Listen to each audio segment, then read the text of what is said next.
Good morning बेटा।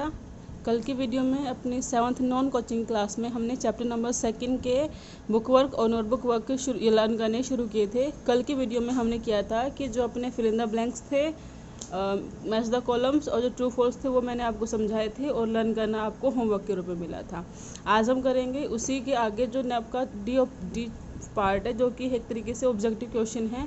उसके बाद कुछ हमारे करेंगे हम जो वेरी शॉर्ट आंसर क्वेश्चन है। ठीक है, तो शुरुआत करते हैं पहले से। पहले बोला है कि bile juice helps in the digestion of, कि जो बाइल जूस होता है वो किसके डाइजेशन में हेल्प करता है। तो जो बाइल जूस होता है बेटा वो फैट्स के डाइजेशन में हेल्प करता है। तो ये आपको लर्न करना है। सेकेंड है water and salts are absorbed in, कि जो पानी और जो नमक सॉल्ट्स हैं वो अब्जॉर्ब किस में किए जाते हैं। तो वो अब्जॉर्ब किए जाते हैं बेटा स्मॉल इंटेस्टाइन के अंदर। उसके बाद विलीज आर प्रेजेंट इन, कि जो विली है वो कहाँ पे प्रेजेंट होती है। तो जो विली है ना वो प्रेजेंट होती है स्मॉल इंटेस्टाइन के अंदर। ठीक है।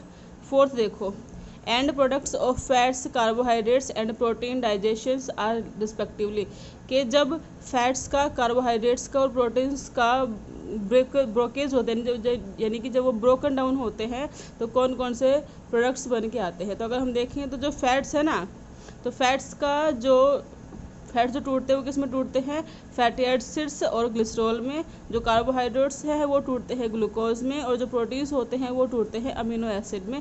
इसमें जो बी ऑप्शन है वो बिल्कुल सही हो जाएगा।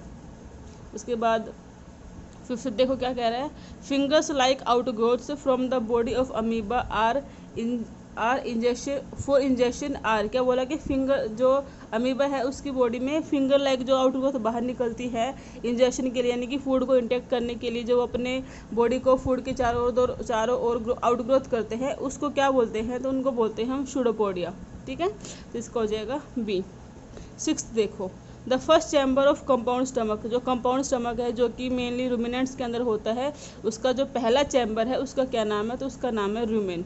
ठीक है, तो ये हमारे ऑब्जेक्टिव ख़त्म होते हैं। इसके बाद हमें करने हैं इसी चैप्टर के जो शॉर्ट आंसर क्वेश्चन है वो हम लर्न करेंगे। ठीक है, तो शुरुआत करते हैं हम अपने चैप्टर नंबर 2 से। ठीक है, चैप्टर नंबर 2 के शॉर्ट आंसर क्वेश्चन में पहला क्वेश्चन है डिफाइन होलोजोइक न्यूट्रिशन, के होलोजोइक न्यूट्रिशन को डिफाइन करना है। तो इसमें आप लिखोगे the nutrition which is obtained by feeding on solid food substance such as fruits vegetables and meat is known as holozoic nutrition, यानी कि वो न्यूट्रिशन जो कि हम ऑब्टेन करते हैं by feeding on solid food substance, ठोस खाने को खा के, जैसे कि फ्रूट्स हैं सॉलिड में आते हैं, वेजिटेबल्स भी सॉलिड में आते हैं, मीट या फिर कुछ भी ऐसे जो सॉलिड फॉर्म में होते हैं उसको खा के जो हम न्यूट्रिशन लेते हैं ना, उस न्यूट्रिशन को बोलते हैं holozoic nutrition.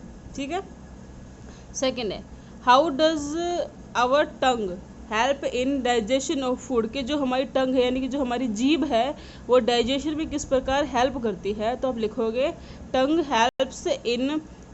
Helps to turn the food inside the mouth so as to facilitate mastication और च्यूइंग, क्या बोलते हैं कि जो जीभ है हमारी, जो टंग है वो मुंह के अंदर फूड को टर्न कराने में, यानी कि फूड को इधर उधर घुमाने में हेल्प करता है, जिसकी वजह से हम फूड को ईजिली चबा पाते हैं। ठीक है, तो टंग क्या हेल्प करता है, फूड को टर्न करने में हेल्प करता है, जिससे कि फूड को चबाना ईजी हो जाता है। उसके बाद list digestive glands and their function, के जो डाइजेस्टिव ग्लैंड्स हैं उनका नाम बताना है, फिर उनके क्या क्या फंक्शन है वो आपके बताने। ये थोड़ा बड़ा क्वेश्चन है लेकिन इसके आप 3 पार्ट बना के याद कर सकते हो। ठीक है, तो हम शुरुआत करते हैं क्वेश्चन नंबर 3 से। क्या है, list digestive system glands and their function, digestive glands कौन कौन सी हैं। तो बेसिकली डाइजेस्टिव ग्लैंड्स 3 होती हैं। पहली होती है सलाइवरी ग्लैंड्स, ठीक है, फिर होता है लिवर और फिर पेनक्रियास। अब इन तीनों के हमें देखने क्या क्या फंक्शन है हमारे डाइजेस्टिव सिस्टम के अंदर। ठीक है, तो अगर हम बात करते हैं पहले सलाइवरी ग्लैंड्स की बात करते हैं तो इनका क्या फंक्शन है, आइए पढ़ते हैं। बोला है they produce saliva which contains an enzyme that breaks down starch into simplest sugar, के जो सलाइवरी ग्लैंड्स होते हैं ना उनके अंदर सलाइवा होते हैं, कि जो हमारे मुंह के अंदर जो लार होती है ना वो कौन सीक्रेट करता है, सलाइवरी ग्लैंड से सलाइवा रिलीज करती हैं, जिनके अंदर एक ऐसा एंजाइम होता है जो कि स्टार्च को सिंपल शुगर में ब्रेक कर देती है, जिससे इसका डाइजेशन ईजी हो जाता है।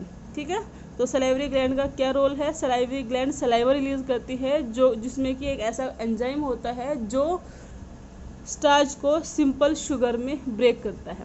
ठीक है। उसके बाद है लीवर का भी, लीवर क्या करता है, तो जो लीवर है ना वो बाइल जूस सीक्रेट करता है फूड के डाइजेशन के लिए। तो लीवर का सिंपल सा फंक्शन क्या है कि जो लीवर है वो बाइल जूस सीक्रेट करता है फूड के डाइजेशन के लिए।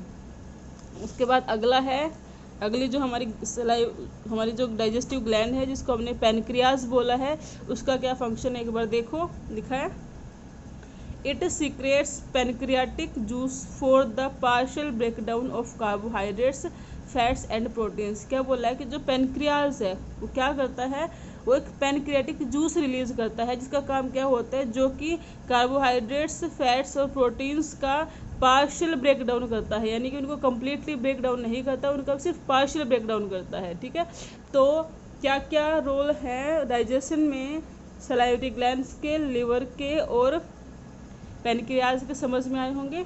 तो हमने आज क्या है कि वो 5 तो आपके ऑब्जेक्टिव क्वेश्चन है और 3 हमने ये चैप्टर के जो थ्योरी क्वेश्चंस है ये समझे हैं। तो आपका होमवर्क यही है बेटा कि वो ऑब्जेक्टिव क्वेश्चंस लर्न करने हैं, साथ ही में जो 3 है, देखो ये जो 3 है ना, ये तो क्वेश्चन नंबर 3 है, इसमें 3 क्वेश्चन बन सकते हैं, है ना, कि भाई सलाइवरी ग्लैंड का फंक्शन बताओ, लिवर का फंक्शन बताओ, पैनक्रियाज का फंक्शन बताओ। तो अगर एग्जाम में किसी एक का पूछते हैं तो आप एक का ही लिख के आओगे, 2 का पूछते हैं तो आप 2 का ही लिख के आओगे। ठीक है, यानी कि उनको आप अलग अलग क्वेश्चन बना के लर्न करो, यानी कि बेसिकली आज आपके ये 5 हो गए, है ना। तो होमवर्क आपका यही है कि जो ऑब्जेक्टिव है वो लर्न करने हैं और साथ ही में आपको लर्न करने हैं चैप्टर नंबर 2 के ये जो हमने अभी थ्योरी क्वेश्चन समझे हैं, 3 समझे हैं, ये आपको लर्न करने हैं। ठीक है, आगे का काम हम कल करते हैं। Thank you.